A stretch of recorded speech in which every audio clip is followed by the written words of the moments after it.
Ipagtanggol ang buhay. Ako po si Father Fiel Pareha at ito po ang ating segment, ang Daily Devotion, na kung saan tayo po ay magdarasal, magbabasa at magninilay kasama ng salita ng Diyos sa buong taon. Manalangin tayo. Sa ngalan ng Ama, ng Anak at ng Espiritu Santo. Amen. Halina, banal na Espiritu, liwanagan mo ang aming puso at isip nang maunawaan at may sa buhay namin ang iyong salita. Amen. Our Bible passage for today is from the Gospel of St. Matthew, chapter 2, verses 13 to 23, and I read it for you. Now after they had left, an angel of the Lord appeared to Joseph in a dream and said, "Get up, take the child and his mother, and flee to Egypt, and remain there until I tell you. For Herod is about to search for the child to destroy him." Then Joseph got up, took the child and his mother by night, and went to Egypt, and remained there until the death of Herod.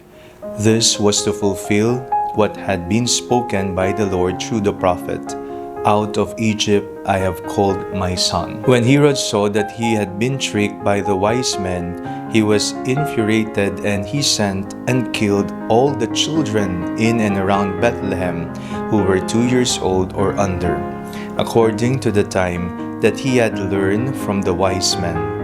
Then was fulfilled what had been spoken through the prophet Jeremiah. A voice was heard in Ramah, wailing and loud lamentation, Rachel weeping for her children.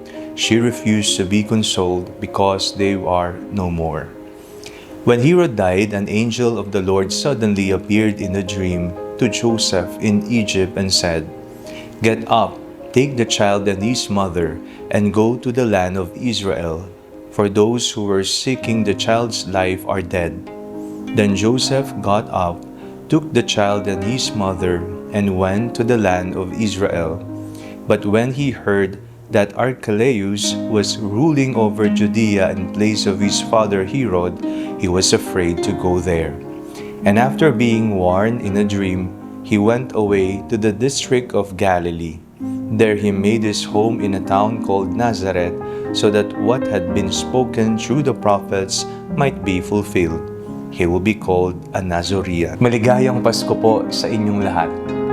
Ngayong linggo, atin pong ginugunita ang kapistahan ng Sagrada Familia, Holy Family. At napakinggan po natin sa binasa nating Ebanghelyo kung papaanong iniligtas ng Diyos sa pamamagitan ng pagkilos at pagtugon ni San Jose, ang batang si Jesus.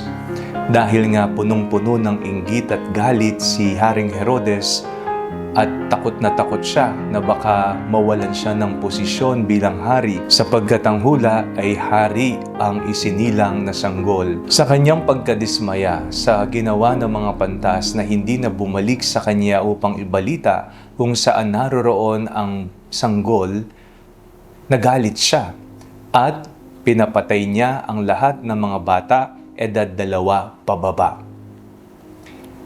Tayo pong lahat ngayong Pasko ay pinapaalalahanan sa dignidad ng bawat isa, sa regalo ng buhay na bigay ng Diyos sa atin.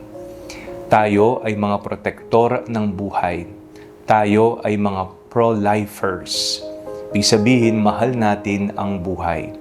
Kaya isang panawagan sa atin bilang mga tagasunod ni Jesus na isulong, itaguyod at ipaglaban ang buhay from the moment of conception until its death. Sagrado ang buhay. Ito'y regalo ng Diyos. Ngayong Pasko, kung papaanong binigyan tayo ng panibagong buhay ng Panginoon, tayo rin ay magbigay buhay sa iba. Sa mga sanggol na hindi natuloy ang buhay, humingi tayo ng kapatawaran. Sa mga tao na ating pinabayaan, hindi pinakain, nawalan tayo ng awa sa kanila, hindi tayo tumulong, hindi tayo kumilos, patawad po, Panginoon. Sa mga nawawalan ng pag-asa sa buhay, ano ang ginagawa natin? Tayo ba ay nagpapabaya sa kanila? O tayo ay tumutulong para mabigyan sila ng pag-asa na magpatuloy sa kanilang buhay. Tayo ay may pananagutan sa bawat isa.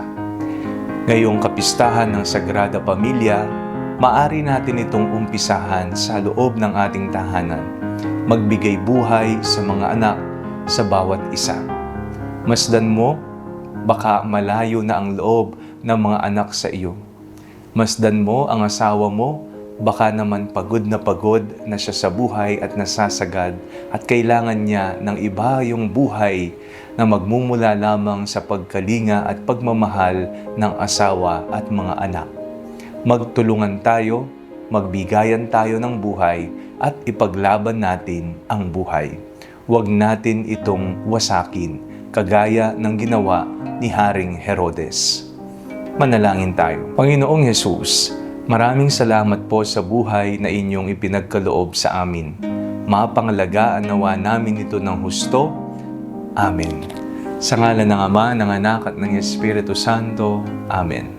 Huwag po ninyong kalimutang i-like ang video ito. Mag-comment po kayo and share it with your family and friends. Ang Panalangin Bago Matulog ay may sariling Facebook page na po. Huwag niyo pong kakalimutang mag-like at mag-follow dito. And do not forget to subscribe to our YouTube channel. I-click niyo lamang po ang link na nasa description ng video ito o kaya naman po just search Father Fiel Pareha. At kung nais niyo pong maging updated sa ating pagpapahayag, you can join our broadcast channel dito po sa ating Facebook page. Merry Christmas po!